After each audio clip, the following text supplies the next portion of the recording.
Les amis, nous y sommes, c'est à nouveau ce moment de l'année où on ne sait rien du niveau des voitures, où on s'apprête à passer 24 heures devant les essais hivernaux et où on imagine tout ce qui pourrait se passer.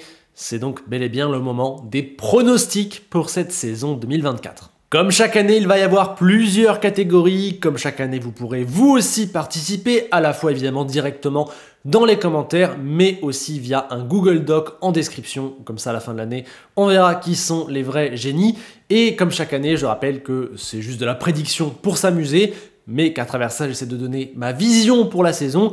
Et notez bien que tout ça est fait avant les quelques indices que pourraient nous donner les essais hivernaux. Des essais hivernaux diffusés en intégralité pour la première fois sur Canal+ Sport, 8h midi, 13h, 17h. On vous fera vivre ça aussi sur les réseaux sociaux, notamment le compte Insta Canal+ F1, n'hésitez pas à aller voir ça. Et moi-même, en fin de semaine, je reviendrai sur cette chaîne pour débriefer les essais, dire qui a réussi, qui a l'air un peu plus dans la panade. Bref, on adore cette période de l'année, c'est l'heure des pronos. Abonnez-vous à la chaîne si vous voulez qu'on suive toute cette saison ensemble. Et puis voilà, c'est le bonheur, on est parti. Alors, il y a 2660 points à distribuer cette année en Formule 1, 24 Grands Prix, un record, un développement qui est censé être resserré entre les voitures et qui va rebattre les cartes, à mon avis, toutes les 3, 4, 5 courses.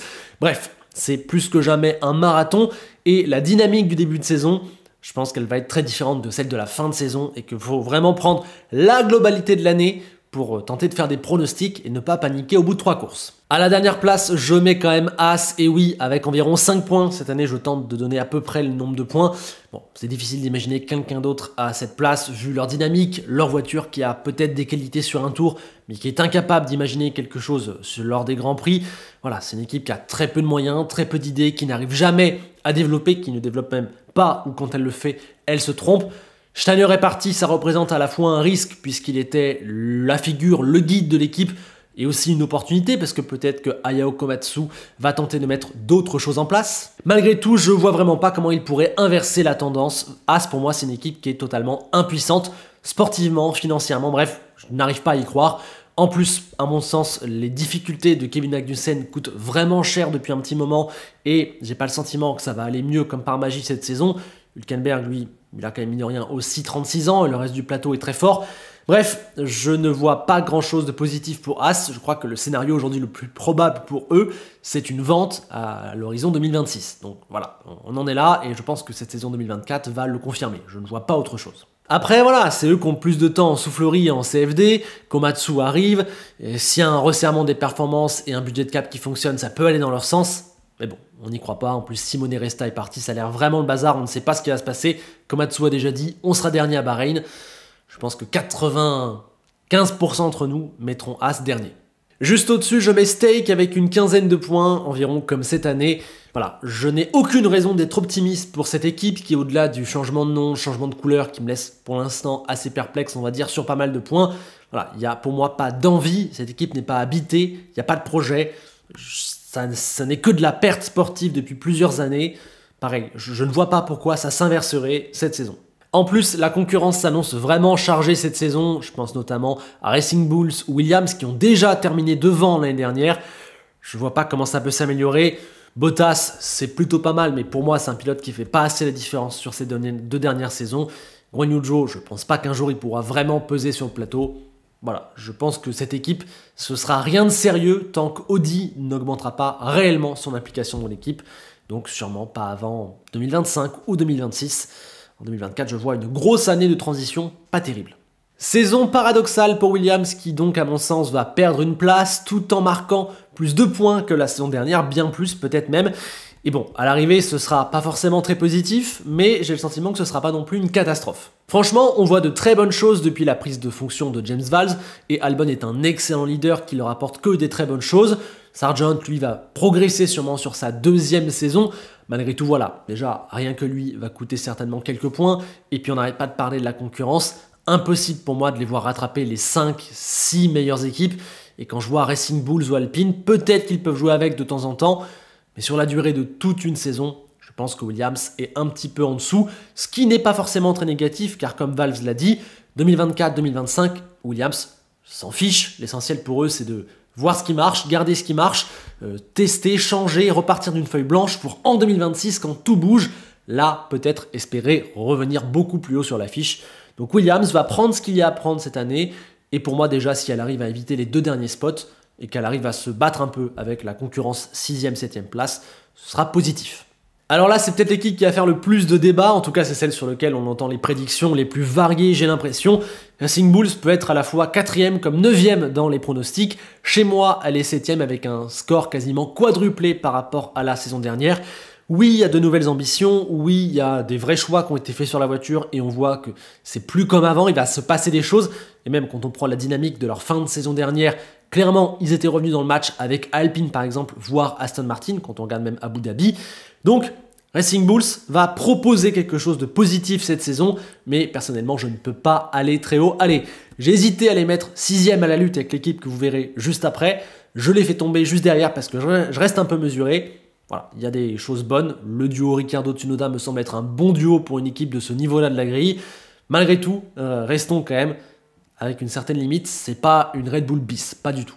Et 6e juste au-dessus, c'est dur, mais je vois Alpine et en vrai, vu la dynamique, vu les difficultés de l'équipe, vu une nouvelle fois les changements en interne, vu le pessimisme ambiant et la concurrence qu'il y a devant comme derrière, bah ouais, j'ai l'impression que cette 6e place, c'est le plafond d'Alpine. Je mets plus ou moins le même nombre de points que l'an dernier, 10 de moins, allez, mais cette année, je vois pas beaucoup de gâchis.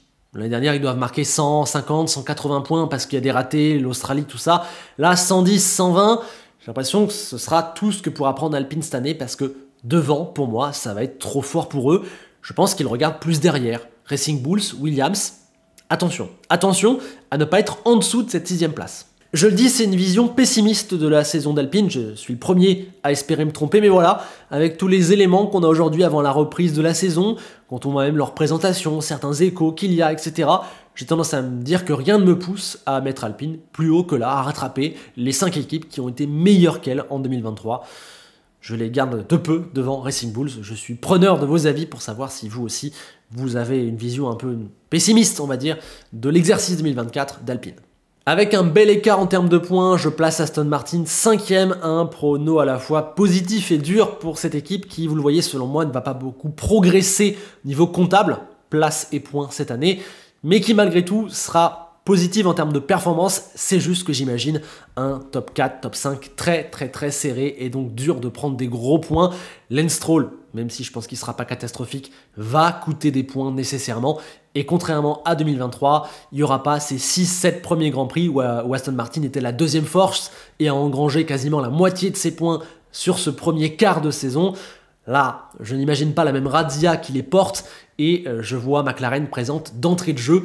Donc nécessairement, il y aura un total de points moins gros à aller chercher pour Aston que j'imagine bonne, capable de faire des choses, mais il va peut-être leur en manquer un petit peu dans ma vision par rapport au top team. Ce qui est positif, c'est que Alonso va tirer le maximum de la voiture, ça on le sait, mais je pense que du coup ça va montrer au grand jour qu'il va leur manquer un petit palier pour vraiment avoir rejoint le haut du panier.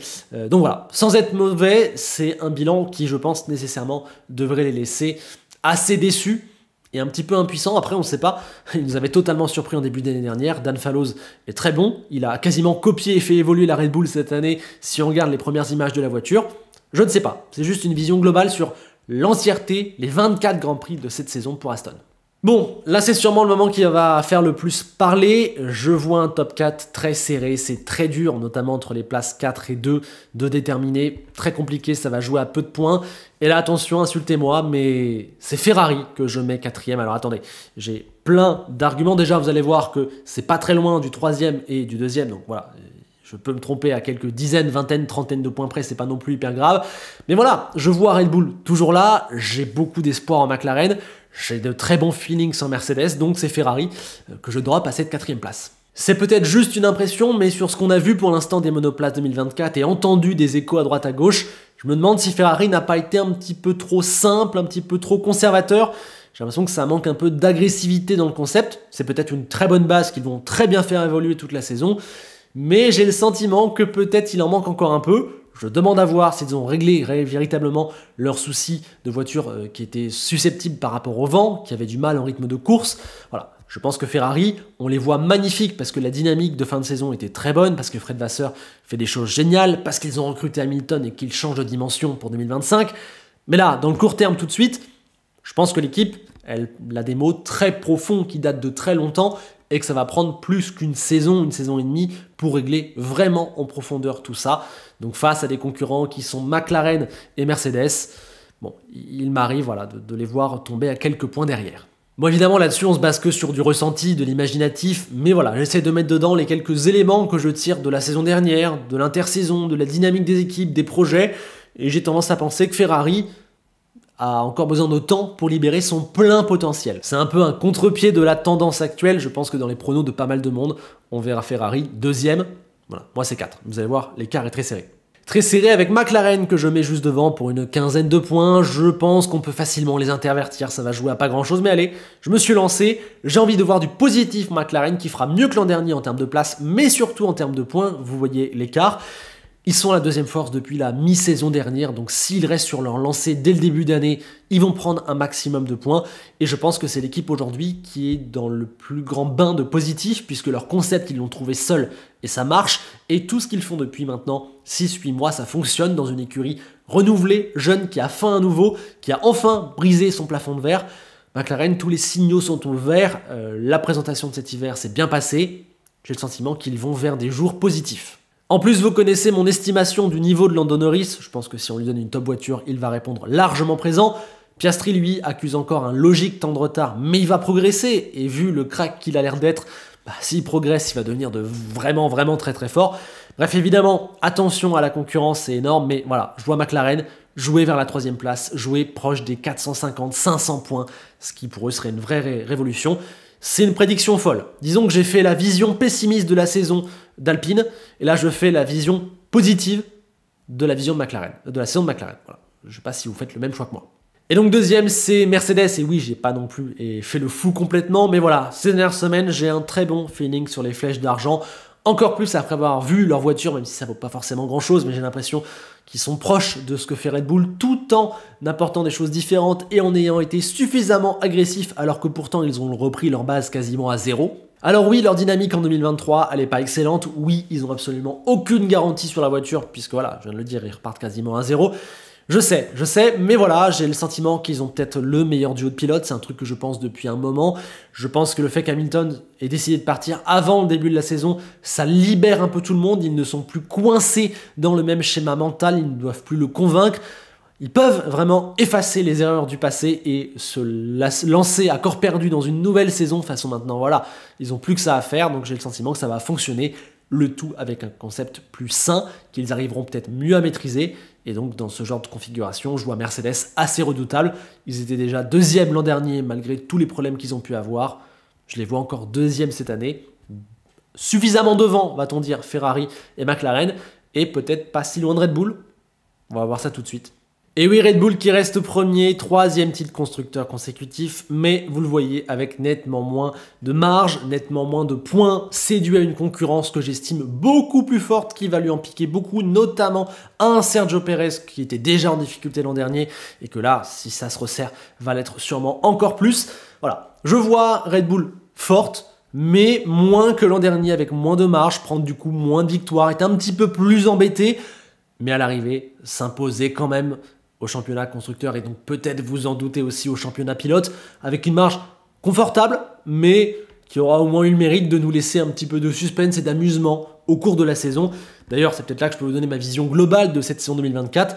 J'imagine une version plus resserrée et plus dynamique de 2023, en fait, avec certes Red Bull à l'arrivée qui s'impose, mais avec moins d'écart, plus de victoires réparties entre certaines équipes et le retour de quelques scénarios fous dans les courses qui vont nous offrir enfin des grands prix dont on se souviendra. L'an dernier, il y en avait peut-être eu un seul, c'est vraiment ce qui nous manque beaucoup cette saison en Formule 1. Ouais, voilà, une saison fun où on se fait pas trop d'illusions sur Red Bull et sur Verstappen pour ce qui va être des titres à l'arrivée, mais on vivra quelques rebondissements, quelques petites dingueries, quelque chose de très sympathique, et on se sera amusé, qui aura été mieux que 2023, et qui nous lancera vers d'excellentes perspectives pour 2025 et au-delà. Voilà, j'imagine Red Bull arriver à maintenir derrière les autres malgré quelques remous et moins de marge. À vous maintenant de voter pour votre classement constructeur, de me dire comment vous voyez la saison en commentaire, et on va passer aux rubriques suivantes. Deuxième catégorie historique des vidéos pronostics, l'estimation du duel entre coéquipiers. Je vous donne le pourcentage de points qu'ils vont chacun prendre pour voir comment ils vont se régler en termes de niveau sur la piste. Et petite nouveauté, j'ajoute cette année le duel en qualification et je prends en compte 30 qualifs, 24 pour le Grand Prix, 6 pour la sprint. Pour moi, c'est la même chose, donc 30 qualifs pour se départager. Chez As, vous l'avez vu, je suis un petit peu sévère avec Kevin Magnussen. Voilà, encore une fois, j'espère pour lui que je me trompe, mais depuis 1 an et demi, voire même peut-être un peu plus, je suis très déçu par ce qu'il propose et pour moi, il n'a quasiment rien montré, sauf à 2 Grands Prix peut-être l'an dernier. Donc ouais, je ne le vois pas prendre 2 points. Alors après, sans 0, c'est parce que As n'en prend que 5. Donc voilà, je vois 5 points à 0. Il n'y a pas non plus se faire éclater. Vous voyez le duel en qualif, 22-8, c'est un petit peu plus serré, on va dire, mais disons que je vois une continuité de l'an dernier. Un Hülkenberg pas mal, qui s'en tire de temps en temps, et un Kevin Magnussen dans le dur. Chez Stake, Zhou va progresser, mais je crois que c'est un pilote qui va atteindre ses limites en Formule 1. Il sait faire des choses, il sait ramener quelques petits résultats, mais quand il faut vraiment sortir du bois, je le trouve quand même assez limité. En face, il y a un Bottas qui est bien, sans être non plus sensationnel, donc je pense que le 60-40, le 20-10, ça traduit plutôt bien le rapport de force un petit peu tranquille que j'imagine chez Stake. Stake qui prendra pas beaucoup de points cette saison selon moi, donc voilà, compliqué aussi de donner beaucoup de points à Bottas par exemple. Chez Williams, Albon et Sargent ont pour moi un trop gros écart de niveau. Albon est un leader, un top, un mec qui veut peut-être aller dans une écurie plus grande même.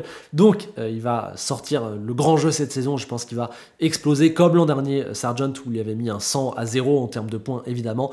Et il avait battu à toutes les qualifs, je crois aussi. Bon là, j'ai resserré un peu. Je me dis que Sargent va progresser, qu'Albon va connaître 2 ou 3 peut-être bévues et va peut-être avoir moins de verve que l'an dernier où il avait été parfait. Donc ça s'équilibre un petit peu, mais voilà, Williams va sûrement pâtir d'une grosse concurrence, donc pour marquer des points, il faudra être très fort, et je mise clairement largement plus sur Albon là-dessus. Alors perso, chez Racing Bulls, j'ai vu des trucs en 2023 qui me font dire que Ricciardo devrait bien s'en sortir, et ce même face à un Tsunoda qui fera sa 4e saison, qui a maintenant de l'expérience, et qui est toujours très coriace à battre. En qualif, on a vu qu'il a déjà tenu Gasly par le passé. L'an dernier, il s'est pas démonté face à tous les adversaires qu'on lui a mis sur sa route. Donc un Tsunoda installé, coriace qui sera là, mais un Ricciardo qui va montrer qu'il a ce petit truc en plus, sans non plus être le Daniel Ricciardo de 2014, quoi. Donc on arrive là, 52-48, 16 à 14 en qualif, où je trouve que Tsunoda brille plutôt particulièrement. Chez Alpine, je vois un rapport de force comme en 2023, c'est-à-dire quasiment égal, et avec un avantage comptable, disons, à Gasly, qui va être un peu plus à l'aise que l'an dernier où il débarquait tout juste. Donc voilà, le 55-45, juste un petit peu devant, la petite domination également en qualification. Je pense que les deux pilotes individuellement feront un bon boulot. Attention au premier qui sera frustré, parce que dans mon scénario, Alpine s'en sort pas très bien, donc attention à ce que l'un des deux peut-être se frustre pas avant l'autre. Mais très équilibré, ça va jouer à rien, les deux seront bons, et je mets Gasly un peu devant.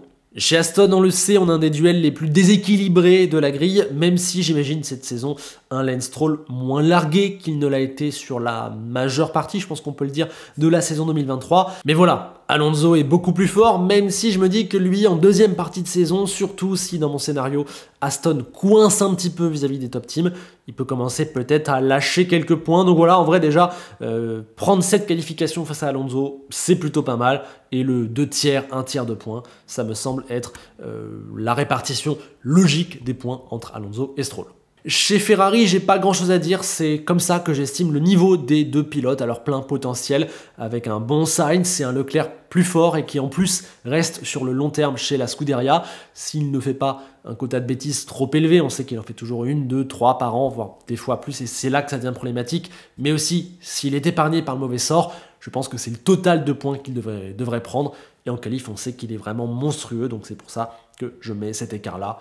Voilà, pas grand chose à dire, je vois ça chez les rouges. L'an dernier, chez McLaren, Piastri avait pris 32% des points. Je le fais augmenter un petit peu cette année face à un Lando Norris que j'imagine très fort et qui sait prendre des points de manière très constante. Oscar a encore un petit peu de retard sur le rythme de course, sur le rythme sur un tour. Donc voilà, monter déjà petit à petit les statistiques, ce serait pas mal. Mais attention à ne pas le voir trop beau. Je crois qu'en qualif l'an dernier, il ne l'avait battu que 7 ou 8 fois. Donc je remets plus ou moins la même chose. Peut-être que je suis encore un petit peu dur, un petit peu dans la tranche basse avec Oscar Piastri, ou à l'inverse dans la tranche haute avec Lando Norris, vous me direz. Mais pour l'instant, je reste mesuré et je me rappelle que l'an dernier, Lando Norris a quand même bien battu Piastri. Chez Mercedes, pour moi, Hamilton est toujours largement au top du top. En plus, il joue libéré, vu que c'est sa dernière année. Et j'imagine Mercedes être plus forte, vous l'avez vu, au classement constructeur. Tout ça, ça nous donne un Lewis qui ne devrait pas en laisser beaucoup sur le bord de la route et prendre de très gros points.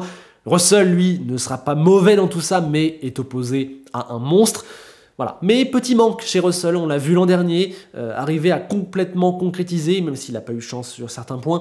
Voilà. Je pense que c'est une saison qui va montrer à quel point Lewis est toujours aussi fort et à quel point Russell a encore un petit peu de chemin à parcourir s'il veut devenir la relève chez Mercedes. D'ailleurs, ce sera important sa saison à Russell parce que s'il met 60% des points face à Hamilton, je pense que Mercedes ne fera pas le même choix pour son futur coéquipier. Alors que s'il en met que 40, peut-être qu'ils vont chercher un top. Ouais. Vous voyez ce que je veux dire? C'est très intéressant à regarder pour ce prisme-là. Et puis chez Red Bull, énorme écart d'autant plus énorme vu le total de points qu'ils vont marquer. C'est plus impressionnant que le 100-0 chez As, où il n'y a que 5 points en jeu. Là, 72% des points dans une écurie qui va en marquer plus de 600, c'est une dinguerie. Mais c'est ce qu'on a vu l'an dernier, on était quasiment aussi dans ces eaux-là, proche du 70%. C'est l'écart de niveau, de soutien et de dynamique le plus abyssal entre deux pilotes, entre deux coéquipiers de toute la grille. Donc je pense que c'est pas une énorme surprise quand vous voyez ces chiffres-là. Allez maintenant le classement pilote, mais en vrai c'est la catégorie qui va le plus vite puisqu'elle découle du classement constructeur que je vous ai donné, combiné à la répartition de points entre coéquipiers que je viens de vous donner. Donc là, j'ai juste fait un calcul mathématique par rapport à ce que je pensais dans les catégories d'avant et je vais vous donner mon top 20 pilotes. Voilà, c'est de la logique. Magnussen, donc forcément dernier, puisque j'ai dit je ne le vois pas prendre de points, et il sera le seul dans ce cas-là cette année. Hülkenberg, lui, va prendre les 5 petits que Haas saura marquer. Sargent va en gratter quelques-uns parmi le total de Williams. On voit ensuite les deux pilotes Stake qui vont se battre pour des miettes, et je pense que Bottas en prendra un peu plus, mais que Joe ne sera pas ridicule. Ensuite, on aperçoit Tsunoda, un petit peu en dessous de Ricciardo dans un Racing Bulls qui va progresser et aller chercher de temps en temps des points. Alexander Albon entre les deux, parce que c'est un vrai leader pour Williams et qui va aller leur chercher des gros puntos. Et pour clôturer cette première page du bas de tableau, il y a malheureusement nos deux pilotes français qui, vu le niveau d'Alpine, ne pourront pas forcément faire de miracle. Et vous l'avez vu tout à l'heure, je mets Gasly avec un peu plus de points qu'Ocon, 60-50. C'est le ratio dans lequel je les imagine évoluer. En P10, on aura la classique Lance Stroll, présent mais largué parmi les vrais bons pilotes de cette grille. Il y a quand même un écart de points qui sera gros, mais je le vois tout juste dans cette première partie de tableau. Ensuite, c'est très serré entre un premier groupe de 4. Piastri, qui aura une très bonne McLaren, mais que j'imagine avoir un nécessaire petit temps de retard. Alonso, qui aura une Aston parfois en difficulté, mais qu'il saura faire maximiser quasiment tout le temps. Perez, qui je pense, je l'ai dit, va être en grosse galère si c'est très serré. S'il y a les deux Ferrari, les deux Mercedes et les deux McLaren, voire Alonso en plus, qui se battent tous les week-ends pour le podium, Perez, il peut vite faire 7e, 6e, 5e, et donc perdre des gros points face notamment à un Carlos Sainz, que j'imagine faire une saison un peu contrastée chez Ferrari que je mets 4e, mais Sainz, c'est un peu l'assurance tout risque, il prend des points, donc à l'arrivée, il sera jamais complètement à la rue au classement. Russell, lui, débute le top 5, il va plutôt bien s'en sortir avec une très bonne Mercedes, mais comparé à Hamilton, vous l'avez vu, c'est en dessous. Leclerc va tirer profit quasi au maximum de sa Ferrari, comme Norris, que je vois faire une grande saison. C'est un de mes plus gros pronos de cette vidéo. Avec une très bonne McLaren, il va très bien s'en sortir et concurrencer Hamilton pour la 2e place. Le titre, lui, reviendra bien évidemment à Max Verstappen avec une marge importante, vous le voyez, mais largement moins importante que l'an dernier où il avait un total de points délirant. L'an dernier, il avait 350 points d'avance sur le premier pilote non Red Bull au championnat pilote. Là, il en aura 150 à peu près dans ces eaux-là. Il sera champion non pas 7-8 Grands Prix avant la fin, mais 3, 4. Ce qui sera déjà une saison, comme je l'ai dit, plus dynamique et plus resserrée que 2023. On reste en phase avec ma vision. Évidemment, ce top 10 pilotes, ce top 20 pilotes, je vous encourage à le mettre en commentaire et dans le Google Doc. Allez, petite nouveauté que je vous propose cette année, mais c'est de circonstance, vu le nombre de pilotes libres sur la grille et vu comment Lewis Hamilton et Ferrari nous ont déjà lancé un mercato qui s'annonce fou, on va faire un bingo mercato. J'ai 20 questions, il faut 20 réponses. On verra en fin d'année qui a rempli la meilleure copie. Attention, je les lance rapidement et on y répond. Le remplaçant d'Hamilton est Alonso. Pas le temps de vous expliquer, on verra ça au cours de la saison, mais si aujourd'hui je dois lancer un pari fou, Alonso qui remplace Hamilton avant Antonelli d'ici 2-3 ans. Le futur coéquipier de Verstappen chez Red Bull est Ricciardo. Ça j'ai déjà expliqué, je reste là-dessus. La prochaine équipe de Carlos Sainz est Stake Audi. Je pense que voilà, c'est la destination la plus probable. Je le vois pas chez Red Bull, je le vois pas chez Mercedes. Je pense que les liens avec Audi sont évidents. Il va aller là-bas. En 2025, Albon est chez Aston. Bon là, j'ai un petit peu hésité avec Williams. Je pense que c'est l'un ou l'autre. Mais si Alonso se barre chez Mercedes, bah ouais, je pense qu'ils vont aller chercher Albon et que lui acceptera. Parce que c'est un projet qui a plus de moyens et de corps que Williams à ce jour. Magnussen va-t-il quitter la F1? Je réponds oui sur la logique de ce que j'ai dit depuis un moment. Hülkenberg va-t-il quitter la F1? Je réponds non. Pour moi, As va en garder un des deux. Ce sera le meilleur. Ce sera Hülkenberg. Joe va quitter la Formule 1. Oui, remplacé par Carlos Sainz chez Stake. C'est mon avis. Perez va quitter la Formule 1. Non. Il va quitter Red Bull, je pense. Mais il va se retrouver une place, je pense, peut-être chez Williams ou quelque chose comme ça. C'est mon prono aujourd'hui. Sargent va quitter la Formule 1. Là, par contre, je dis oui. Je pense qu'un autre petit jeune va le remplacer. Ricciardo quitte la F1. Non, je l'ai mis chez Red Bull. Tsunoda quitte la F1. Non, j'ai le sentiment qu'il peut rester une année de plus peut-être chez Racing Bulls. Bottas quitte la F1, je dis non, je pense qu'il a un contrat et qu'il est bien là où il est. Birman monte en F1, on s'attaque aux petits jeunes. Là, je mets oui chez As à côté de Nico Hülkenberg. Adjar monte en F1, je ne peux que mettre oui évidemment chez Racing Bulls à côté de Tsunoda. Martins monte en F1 malheureusement pour lui, non, à moins qu'il y ait un départ chez Alpine, mais vous allez voir, je n'y crois pas. Antonelli monte en F1. Je mets oui, même si c'est encore peut-être un peu tôt, chez Williams, peut-être à côté d'un Perez, à la place de Sargent. Alonso prolonge chez Aston, vous l'avez vu. J'ai mis non. Stroll prolonge encore chez Aston, je mets oui. Colapinto, Sullivan, les protégés de Williams, au moins un des deux qui monte, je mets non. Et dernière question, est-ce qu'Alpine garde son duo 100% français? Je mets oui. 20 questions, Google Doc, vous votez, on verra en fin d'année. Je ne pense pas que je couvre tous les scénarios avec ces 20 questions, mais franchement là, on est déjà pas mal. Allez, en guise de dessert et de conclusion, je vous balance quelques petits paris spéciaux, même si j'ai déjà couvert pas mal de choses dans cette vidéo. J'en ai quand même 2-3 à vous donner et je vous attends aussi là-dessus au niveau de votre créativité dans les commentaires. Première question, combien de Grands Prix vont-ils être gagnés par Red Bull? Ben moi je dis 14 cette saison. 14 pour Red Bull, 10 pour les autres et 14 pour Verstappen. Je n'en vois pas une seule de Perez. Je dis aussi que Ferrari et Mercedes vont chacun avoir au moins 3 victoires. Si je dois aller précisément dans mon décompte, je dis 4 Mercedes, 3 Ferrari.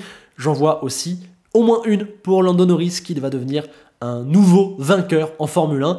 Et dernière victoire de l'année à attribuer, je la mets pour une surprise, c'est-à-dire une équipe qui ne sera pas dans le top 5 du constructeur. Racing Bulls, Alpine, Williams, je ne sais pas, mais je vois bien une immense dinguerie à la Gasly, à la Ocon, comme avant. Un Grand Prix historique revenir. Donc vous avez suivi, ça fait 14 victoires pour Red Bull et Verstappen, 4 pour Mercedes, on va dire 3 pour Hamilton, 1 pour Russell, 3 pour Ferrari, j'ai envie de dire peut-être 3 Leclerc, 2 McLaren, c'est-à-dire 2 Lando Norris et une surprise. Ça veut donc dire pas de victoire pour Alonso, mais, je rajoute une petite variante, une pole position, qui fera rêver les fans espagnols, mais malheureusement, qui ne se transformera pas le lendemain. Et du coup, je l'ai déjà balancé, mais oui, je pense qu'Hamilton va gagner au moins une dernière course chez Mercedes. Et allez, j'ai 2 petits bonus. J'aime bien parier sur le nombre de Grands Prix qui verront un drapeau rouge cette année. Et allez, je dis 6 sur 24. Ça me paraît un beau ratio. Je vous invite également à répondre. Et dernier pari fou, je me dis qu'une équipe ne va pas prendre le départ d'un Grand Prix. Est-ce que c'est parce qu'ils auront le Covid? Est-ce que c'est parce qu'ils n'auront pas pu faire le déplacement à cause d'un souci logistique? Est-ce que c'est parce que les deux se seront crashés en qualif et ne pourront pas prendre le départ? Est-ce qu'il y aura une panne sur la grille? Je ne sais pas, mais il y a une équipe qui, cette saison, ne prendra pas le départ du Grand Prix. Bien, sur ce, je me suis bien amusé, j'ai balancé mes pronos, rappelez-vous que ça vaut ce que ça vaut, c'est clairement la vidéo de toute l'année où j'aurai le moins d'analyse et je suis le plus en mode on s'amuse. Dès samedi, vous retrouverez sur cette chaîne le débrief des essais hivernaux où là, on sera bien plus journalistique, bien plus précis, il y aura bien plus d'analyse, bien plus d'avis et on mettra bien plus de choses dans cette vidéo, mais en tout cas, c'était marrant, j'espère que ça vous a plu. Je vous incite une nouvelle fois à voter, commentaire, Google Doc, à vous abonner ici sur les réseaux, à mettre un like si ça vous a plu. On va suivre toute cette saison ensemble. J'ai hâte, c'est la 4e sur la chaîne, c'est toujours autant un régal. En plus, maintenant, avec Canal, il y a de vrais ponts qui se font et ça va être génial de suivre ça un petit peu à droite, à gauche. Bref, c'est génial. Les essais hivernaux commencent mercredi sur Canal+. Allez, j'espère que vous êtes aussi joyeux et enthousiaste que moi. Allez, je trépigne, ça y est, la Formule 1 est de retour. Comme d'hab, je vous laisse avec Enzo Ferrari qui se prépare à mettre un paquet de claques à ceux qui disent pendant les essais hivernaux « Non mais eux, de toute façon, ils cachent leur jeu ». Oh la vache, cette phrase, je vous le dis, les amis, ça passe pas. Ne me la sortez pas dans la vraie vie, je peux très mal réagir. On s'en parle samedi pour le débrief. D'ici là, portez-vous bien, régalez-vous et à bientôt.